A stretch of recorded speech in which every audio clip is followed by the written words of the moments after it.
Olá, Fábio Nasri, de São Paulo. Prazer em receber vocês aqui, enquanto eu me ajeito, para mais um Café com André Luiz.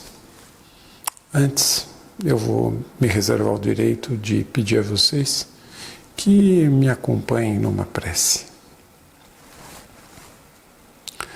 Pai amado, meu Jesus, obrigado, Pai, por tudo que temos. Obrigado, Pai, por tudo que nos deste, todos os ensinamentos, por todo o caminho que nos traçaste, por toda a bússola. Pai, obrigado, Senhor, por essa crença que Tu nos ensinaste, a crença da caridade, a crença da busca ao próximo, a crença de não desistir, Senhor, de acreditar que Tu estás no leme e no controle. Por mais, Senhor, que as situações sejam difíceis, por mais que as situações sejam desafiadoras, Pai, eu queria Te pedir, meu Senhor, que aceitasse o nosso humilde pedido, de que o Senhor esteja conosco, agora e sempre. Que assim seja. Muito bem. Nesse Café com André Luiz, eu vou conversar com vocês a respeito de um assunto bem interessante. Eu não sei se vocês sabem, mas eu sou geriatra. Frequentemente, no consultório médico do geriatra, as pessoas vêm perguntando se a gente não tem nenhuma vitamina, nada que elas possam tomar para se sentirem melhores, para que elas se sintam mais fortes, vitalizadas. E elas frequentemente perguntam, né? Vamos tomar vitamina D, vamos tomar creatina, vamos tomar magnésio, né? Tudo isso é válido. Muitos querem tomar hormônios, né? Hormônios masculinos, tanto no caso dos homens quanto no caso das mulheres. Isso é válido também, desde que haja indicação, o que por si só já é uma grande controvérsia na minha área em especial. Mas o fato é que as pesquisas avançam. E existe uma classe de drogas que a gente chama de senolíticos. O que são senolíticos? Como o próprio nome diz, são drogas que combatem a senilidade. E essas drogas estão em estudo, várias delas já estão inclusive em usos, né? Muitas ainda não estão no Brasil. Mas muitas das drogas senolíticas, elas atuam numa organela que fica dentro da nossa célula, a mitocôndria. O que faz a mitocôndria? A mitocôndria, existem várias delas na nossa célula. A mitocôndria faz com que nossa célula tenha energia. Ela é a grande provedora de energia para as nossas células. E ela faz com que as nossas células, então, ganhem vitalidade, ganhem longevidade, aumentem a performance, sejam elas células de onde forem, do músculo, do coração, do fígado, do cérebro e por aí vai. Então, muito do que se produz hoje em termos de medicamentos ou de remédios para não envelhecer, ou de vitaminas, ou de suplementos, o nome que você quiser dar, são drogas que atuam na tal da mitocôndria. Agora eu quero ver aqui quem era bom em biologia. Que eu não sei se vocês se lembram, que na célula lá, na mitocôndria, tem um tal de ciclo de Krebs. É grego, né? O que é o ciclo de Krebs? O ciclo de Krebs é uma sequência de reações químicas nas quais a glicose entra, passa por uma primeira fase onde são liberados, por uma sequência de reações onde são liberados 2 ATPs, eu já explico o que é isso, e depois entram no ciclo de Krebs, onde são liberados ainda mais 38 ATPs. O que é ATP? ATP é adenosina trifosfato. Isso é a moeda de energia da nossa célula. Ele é como se fosse a gasolina que a gente põe no carro. Então, quanto mais o tanque está cheio, mais a gente vai longe, mais o carro anda, mais o carro rápido acelera. Quanto mais ATP a célula tem, mais energia ela tem, melhores as funções da célula são exercidas, com mais longevidade, com mais eficiência. Então, é bom ter mais ATP. E isso acontece dentro do ciclo de Krebs, que, por sua vez, está dentro da mitocôndria. Então, para que a gente produza mais lá o tal do ATP, a gente precisa dar o substrato, aquilo que vai fazer com que o ATP fique mais eficiente, ou seja, é uma substância chamada NAD, ou NADH. Então, muitos suplementos hoje são à base de NAD ou procuram aumentar o NAD, ou o NAD diretamente é dado para as pessoas, ou as pessoas tomam precursores de NAD, como a niacinamida, por exemplo. Então, muito se tem feito, muito se tem estudado, e muita gente tem tomado, principalmente fora do Brasil, precursores de NAD ou NAD mesmo, propriamente dito.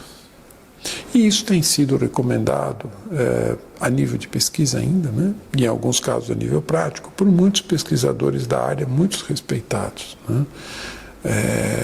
Como David Sinclair, por exemplo, e como esse aqui, que eu gosto muito, que é o Michael Greger, né? Que escreveu esse livro, How Not to Age, acho que já tem em português, né? O Greger aqui.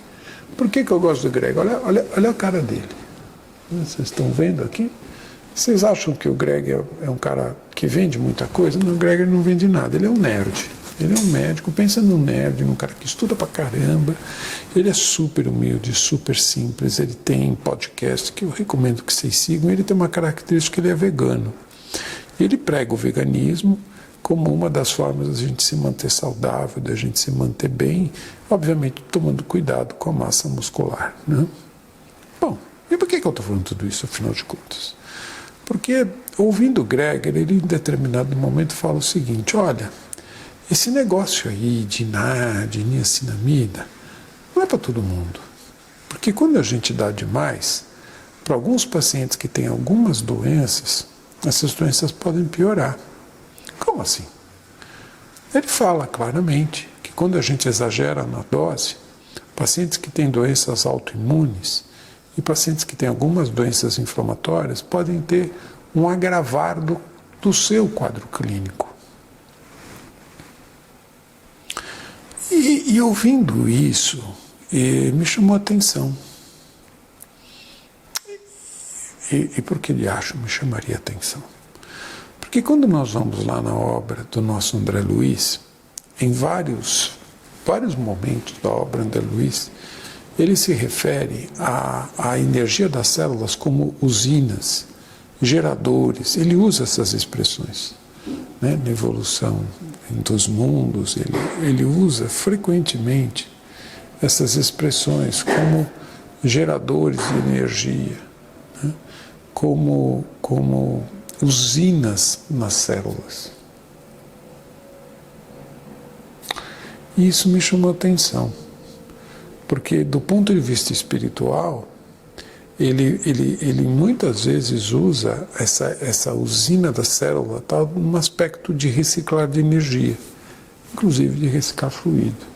Eu não sei se vocês sabem, a mitocôndria no nosso perispírito é que faz ectoplasma. Então, o nosso ectoplasma, que é aquilo que nos caracteriza enquanto humanos, né, porque espírito não tem ectoplasma, você precisa do ectoplasma humano, que é aquilo que vocês veem muitas vezes em fotos, né, de médiuns de efeitos físicos, né, onde eles ficam ali sonolentos, e vocês veem aquela substância branca, não sei se vocês já viram, saindo da boca, da orelha e tal. Aquilo é ectoplasma. Aquilo é quase que matéria no mundo espiritual, né? Tem energia em matéria, mas já é uma energia bem mais densa. Então eu fiquei pensando, se nós vamos aumentar a energia da mitocôndria, dando para as pessoas mais substâncias que vão fazer a mitocôndria ser mais efetiva, e com isso nós vamos fazer mais o tal do ectoplasma, vai depender muito de como as pessoas vão usar esse ectoplasma. Porque se você tem um viés que te formata para ter doenças, que sejam doenças, por exemplo, autoimunes, que sejam doenças inflamatórias, eu estou tirando aqui aqueles casos que são casos kármicos, por exemplo, né? Aí não tem muito jeito, mas se a nossa mente já é meio torta, e se a nossa vontade não é uma vontade que produz as melhores emoções, as melhores sensações, né? Se o nosso produto mental não é o melhor possível, é provável que ao aumentar a energia das nossas células, a gente acabe produzindo mais ectoplasma, até aí tudo bem. Porém, se nós não soubermos usar esse ectoplasma, esse extra de energia para algo mais produtivo a nosso favor, talvez em algum momento nós tenhamos problemas com isso. Ou seja, talvez nós direcionemos esse quinhão a mais de energia para infelizmente nos prejudicar, ao invés de nos ajudar. E esse é o ponto. Esse é o ponto no qual eu quero chegar.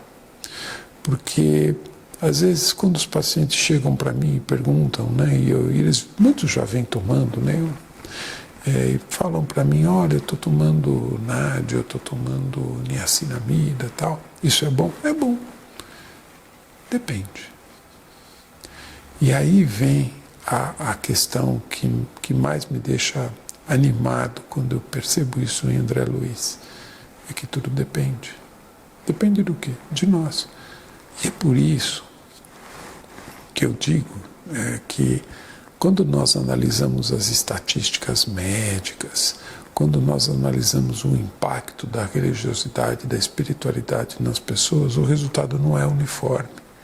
Quando nós realizamos os estudos com essas vitaminas e tal, nenhum estudo grande que é feito diz que 100% das pessoas vão ficar bem, que 100% das pessoas vão melhorar. Porque não dá para ser assim.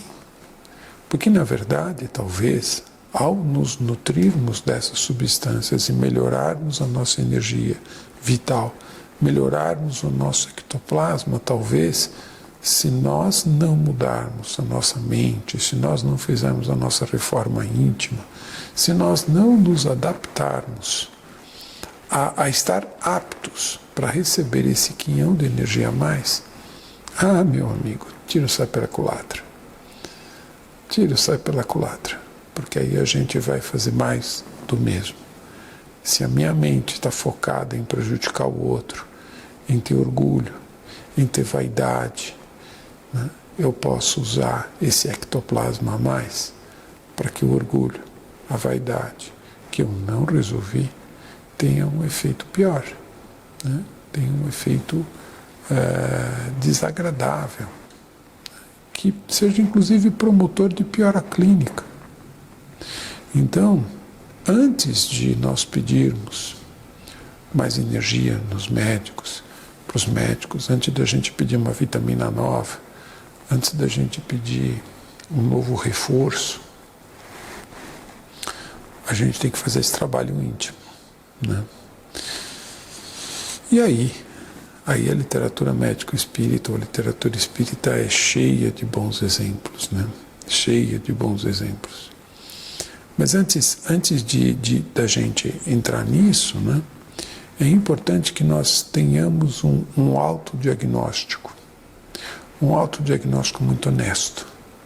Porque se nós não pararmos para pensar exatamente o que nós somos, como nós pensamos, de forma honesta, tá?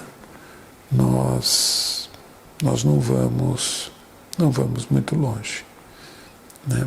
Não adianta a gente querer ter grandes suplementações se nós não amadurecermos a nós mesmos. E quando eu digo não vamos muito longe, não entendam isso do lado ruim. Isso não quer dizer que a gente vai morrer mais cedo, desencarnar antes da hora. Não necessariamente, até pode ser, né? Mas quando você envelhece, se você não adquire um certo uma certa ligação com a espiritualidade, se você não adquire uma certa ligação com a dimensão espiritual, é provável que o seu envelhecimento seja relativamente infantil. Que você fique ligado às coisas da matéria, nas quais você se ligou a sua vida inteira, com as questões financeiras, com as questões da sua aparência, com as questões do poder, né, com as questões da vaidade. E vamos combinar, hein? A série de André Luiz está cheia de casos assim. Então, quando você for ao médico da próxima vez, quando você for tomar qualquer vitamina, fazer qualquer coisa para aumentar a sua energia, e alguém falar para você que isso vai agir na sua mitocôndria, pensa que você vai fazer mais ectoplasma. E aí você precisa pensar um pouco de onde você vai usar esse ectoplasma. Porque toda essa energia, ela acaba circulando no nosso corpo. Várias culturas dizem isso. Os hindus já falam isso, os chineses já falam isso, né? Que esses fluxos energéticos, eles vão passando pelos nossos centros de força e podem se concentrar em uns, podem faltar noutros, né? E toda vez que a gente aumenta esse nosso fluido, esse nosso ectoplasma, nós fazemos com que esse fluxo aconteça. Se ele acontece de uma forma organizada, ótimo. Mas se ele acontece de forma desorganizada conosco, com a concentração, por exemplo, de ectoplasma em centros de força gástricos, por exemplo, ou em alguns outros menos nobres, a gente pode ter problemas lá, né? Então, quando eu usei a expressão que a gente pode não se dar bem, é nesse sentido, né, de que a gente pode concentrar fluidos em centros de força que talvez não sejam os melhores, porque a energia tem que fluir pelo nosso corpo, né? Por outro lado, quando nós nos ligamos muito às coisas terrenas, fica mais difícil a gente se desapegar. E nesse sentido, quando nós envelhecemos, entender esse processo de desligamento, entender esse processo de transição é fundamental. Isso vai fazer com que a gente chegue lá do outro lado bem melhor, né? Então é isso. Hoje eu quis bater um papo com você a respeito. Vocês estão percebendo que os nossos cafés estão mais curtos, né? Por enquanto eu ainda não apresentei nada em PowerPoint, nada disso. Eu estou optando por bater papo com vocês. E entendam, bater papo mesmo, porque tudo o que eu disse são teorias que eu penso. Eu ainda não tenho como provar tudo isso que eu disse para vocês. Mas quando eu li isso, acendeu um sinal amarelo, me chamou a atenção. E aí eu optei por trazer essa reflexão para vocês. Entendam isso como uma reflexão. Ok? Um forte abraço, uma boa tarde. Até o nosso próximo Café com André Luiz.